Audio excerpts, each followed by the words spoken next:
So if I could get you to start off, if you can introduce yourself and what you do at your business.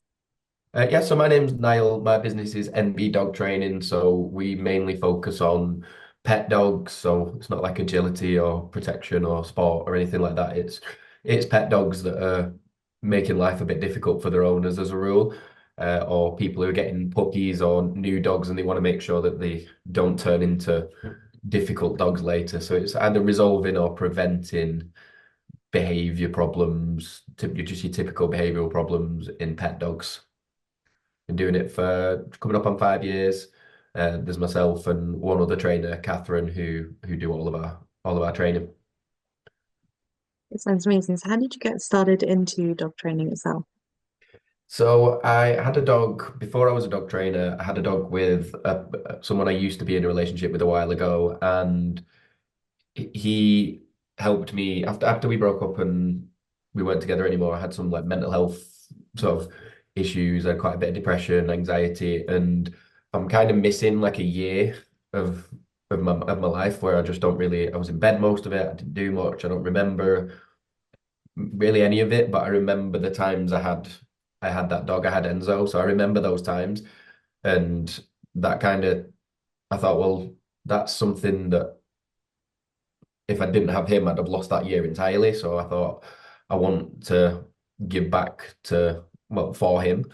So when I was preparing to get my next dog, I went all in on sort of getting as many qualifications and doing as much learning as I could to get it right for him. And then I realized I think I know a little bit too much now to just be doing this for my puppy. And people started asking, "Oh, could you help me with this? Could you help me with that?" And I found that I had a bit of a talent for it. I could explain things that I'd learned in a way that the average dog owner could use, and it just kind of took off from there, and it just never really stopped. Oh, that sounds amazing. I like how you just kind of utilize your own skills and what actually, I can probably help other people with like certain issues they're having, and it's kind of Yeah, born from your own passions. yeah, yeah. It was exactly that. I thought that he did something for me that other dogs could be doing for other people, but Mm. for a lot of people, it doesn't go like that. He was because he was a fluke. He was so well behaved, but it wasn't because we did anything to make him that way. We just got lucky with the temperament of him. He was just chill, placid. He wasn't reactive. He didn't have any separation anxiety. He wasn't a nuisance barker. He didn't make a mess of that. He was just the ideal dog, but through nothing we did. But then I saw a lot of people. It wasn't working like that. They got a dog hoping to have what I had, and instead they've got a dog in the house that's making life more difficult and is causing anxiety and depression instead of helping relieving it. And instead of being that companion, they're detracting from the quality of life, and it's stressful for the owner because they love this dog, but they kind of don't like it, and or they don't feel like it's worth having that dog in the life anymore, and that dog has to be rehomed. So I thought I don't want that to happen to people if I could help it. So that's kind of why I started doing it. And a lot of dogs that we work with end up doing what they're supposed to, what they were hoping the dog would do for them, and don't end up needing to be rehomed or worse. Yeah. So what's some of like the key behavioral issues that you find that dog owners face?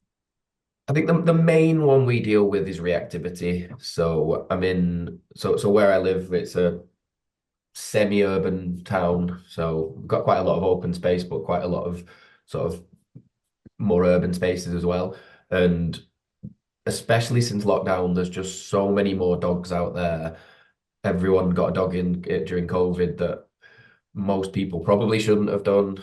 They got a dog thinking, oh well, I've got nothing else to do, and the pub's shut and the football's not on, but I can still buy a dog, so let's do that. And everybody started getting these weird hobbies that they normally wouldn't have done. Everyone started hiking and doing all these things, and dogs seem to be one of those hobbies that got pulled in. And then a lot of them went back to normal life, and the dog didn't adapt to the change. So, and even now, people that are getting dogs now, they're coming across all these people with dogs that there's just a bigger number. So a lot of them weren't socialized well, and now they're kicking off and reacting to every dog they see or to people or to traffic or to whatever. And because it's the most intense behavior, that tends to be where the most people will actually reach into the pocket and pay for someone to help fix it, because it's dangerous and it's an intense and it's embarrassing for a lot of them. They dread going out. So I think we deal with that the most. I don't know if it's the most common issue out there, but it's the most common one people will actually pay for us to help them with. And then we get a lot of like separation anxiety, again, probably linked to COVID. People spent every minute in the house with the dogs and then went back to work and the dogs, oh my God, what do I do? What I've never been on my own.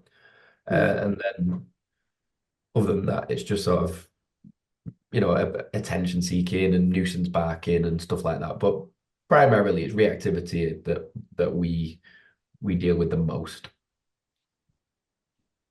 Yeah. So, what are the kind of things that people may be able to utilize to help combat it? Obviously, each case is varied. Everything is individual. So, this can't be a plaster for all. But obviously, especially dog owners who are noticing that, the dogs are very reactive, we don't react well to certain things. What's sort of like the first steps maybe they can take to try and help curb it or kind of Yeah, tone down the behavior? yeah. I mean, you said that like there's not a template, which kind of annoyed me because when I was first starting to learn this, I was like, right, well, once I've figured out how to do this, it'll be easy, and it doesn't Mm, get any easier. Like you've got more skills to deal with it, but there isn't a template. I've done it in so many different ways with so many different dogs, but I think the overarching theme for reactivity, it tends to come down to the socialization of the dog. mm, I truly believe that it people have a misunderstanding of what socialization means. So for me, it means habituation, exposure, getting the dog used to being around the things it needs to be around. In the same way that you and I could walk down a street in the center of town and see 300 people and not remember or notice a single one of them, apart from some guy that was wearing a really funny hat or somebody that was dancing. Like I might remember and look at them, but I won't see the other 298 people unless I know them. But then when it comes to dogs, people, in my experience, are then taking them out. And if we see a dog, we go meet that dog. If we see a person, we go say hi. And the percentage of dogs that they see and actually interact with is just way higher than it should be. And it's not that they shouldn't be able to interact with things, it's that they interact with almost everything. And then when they can't interact with it, they get very frustrated and they start to pull and lunge trying to get to it and get all worked up. Or if they don't like all of these dogs and people that they're meeting and they expect that we're going to meet them, they will then kick off to create space and like, no, stay back because this idiot holding my lead keeps bringing me over to meet every dog. But if I bark at you, your owner will take you away. So it's either they don't like the dogs or they like the dogs too much, and then they create this explosive behavior to either get closer or to push the dog away, depending on how they're feeling. And by that point, then you've got the reactivity, but the damage was done before the reactivity was present. You're now just seeing the symptom. So for me, I think if I could get one message out there, it'd be get it right while the dog's young or when they're first with you that, hey, we're not going to bother with every dog we see in the same way that if I walk down the street with my child, she's 3 years old. These people aren't anything to do with you. Don't worry about them. They're not a threat, but they're not an opportunity either. Not everyone's going to give you chocolate and not everybody's going to throw things at you. They're just minding their own business and we'll do the same. So if I could get one message out there, it'd always be that get your dog to the point where they can mind their own business, but if someone does want to interact with them and a dog does interact with them, it's not a massive deal, but they expect that it won't happen. And then if it does, it's an outlying event. Yeah, I understand that. Yeah, it's kind of like, setting those boundaries and being like, especially maybe when you do kind of first start bonding with them, whether they're young, whether you've adopted them at whatever age, that you're going to pick and choose like where you're going to go or who you're going to interact with as well. So then it's like setting that standard as best you can, as early as you can with yourself. So then the Yeah, idea is that they will learn like that's how it's going to go. And then obviously if you keep it up, and like, it's a bit like when you set a habit for yourself as a human, isn't it? yeah, The more you keep it up, the more instilled it is, and the less likely they are to actually react or be frustrated that you're not doing all the fun bits, if that makes sense. yeah. Yeah, and I think a lot of people, the habit that they've set is we're going to go near and interact with these things, and then that habit clashes with the dog's feelings, and that's Mm, where you get this imbalance. The dog's like, we're going to do this, but I hate doing this, but I expect that it's going to happen. So mm, maybe if I try this explosive behavior, it won't happen. And if they'd, I think the other, because a lot of the time you can tell people focus on ignoring and just getting used to being around things, but you can always go the extra mile by making your dog think that the world just revolves around you. So, especially early on when you get them, if we're outside and in these places where things are going on, I am just going to be the best thing I can possibly be for you. There's going to be food, there's going to be treats, there's going to be toys, there's going to be affection, there's going to be whatever it is that you want for interacting with me.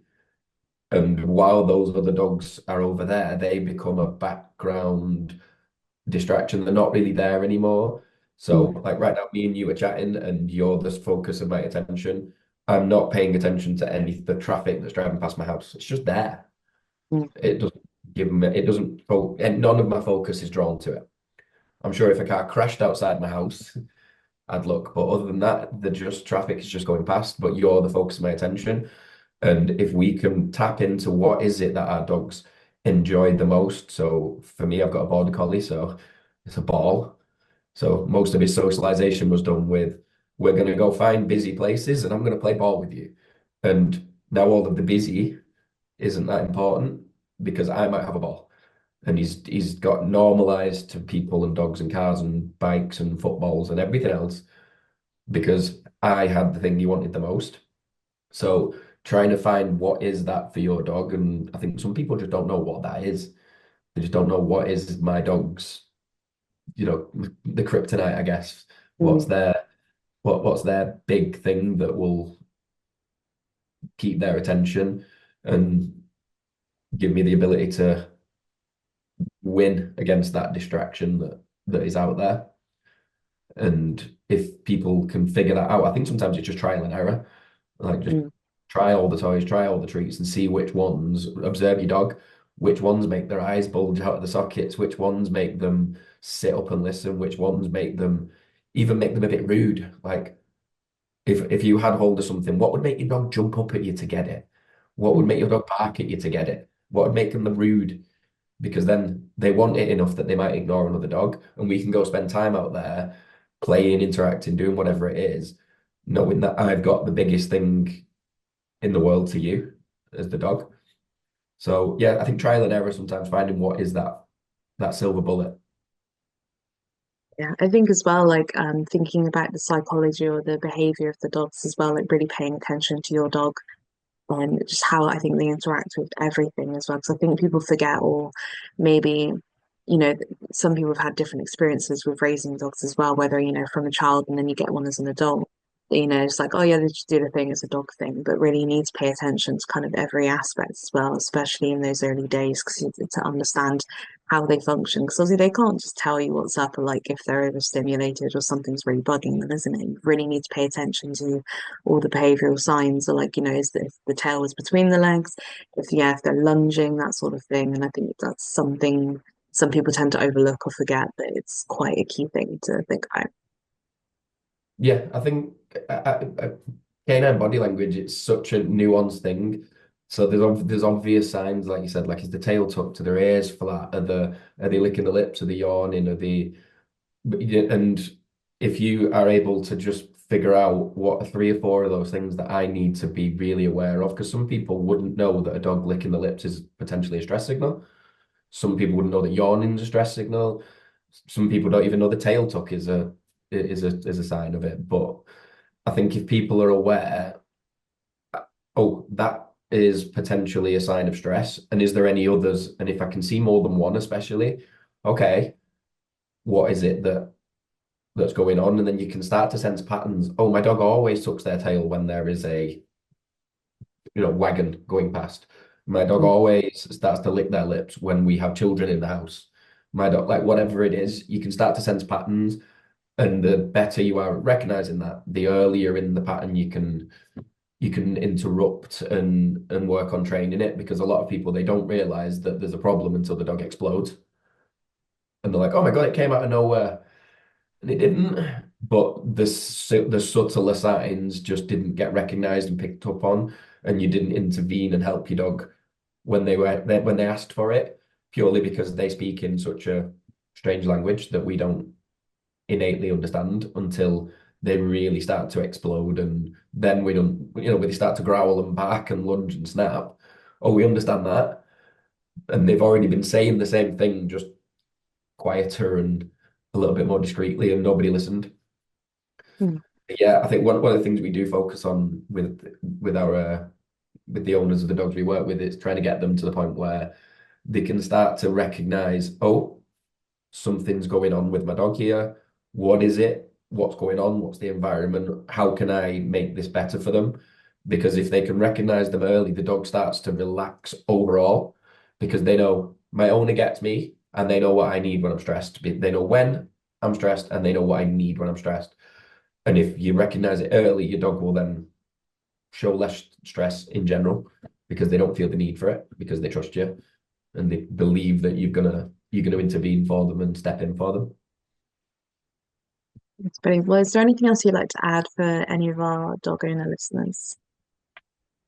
Yeah, I think for most of the dog owners that we work with, they're getting to the point where the problem has become too much, and they now need that professional intervention, and it's more expensive because it takes longer, because the problem's ingrained. It's more stressful. It's often less likely to work. The more ingrained a behavior is, it doesn't always come out the way we want it to. So for me, I think it'd always be, if you think you suspect that you might need a trainer, do it. And a couple of sessions to just course correct and get you on the right track will cost less, will be way less stressful, will probably be more enjoyable than trying to resolve it once it's really, really far gone. So a lot of people, they're like, yeah, we thought about getting training, or I'll even get messages from people, and then they'll see the price list, they'll see the timings, they'll see the availability, and then they'll think, do you know what? Meh. And then they'll message back like 6 months later, and I never delete the chat histories. So they'll message back sometimes like 2 years later, and they'll tell me the exact same thing, but worse and bigger, that they told me a year ago or 6 months ago, 2 years ago.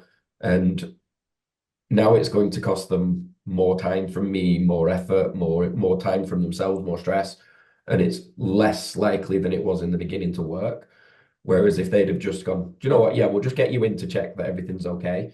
It's an investment when you do it that way, instead of it's like paying for a service on your car instead of waiting until something falls off it and then fixing it. Is much easier to just keep on top of. So yeah, I'd always say that's something that's definitely worth letting dog owners know, that if you think you might need someone, you probably do. And if you didn't, you're just going to have a fun session with a dog trainer and maybe learn some fun stuff that isn't going to do any harm. But if there was a reason, and if you did need them, you'll be really glad that you had them, because you won't know how bad it would have been if you didn't have the session. Definitely. Well, thank you so much for coming on today and sharing your pearls of wisdom. Yeah, you're welcome. Thank you very much.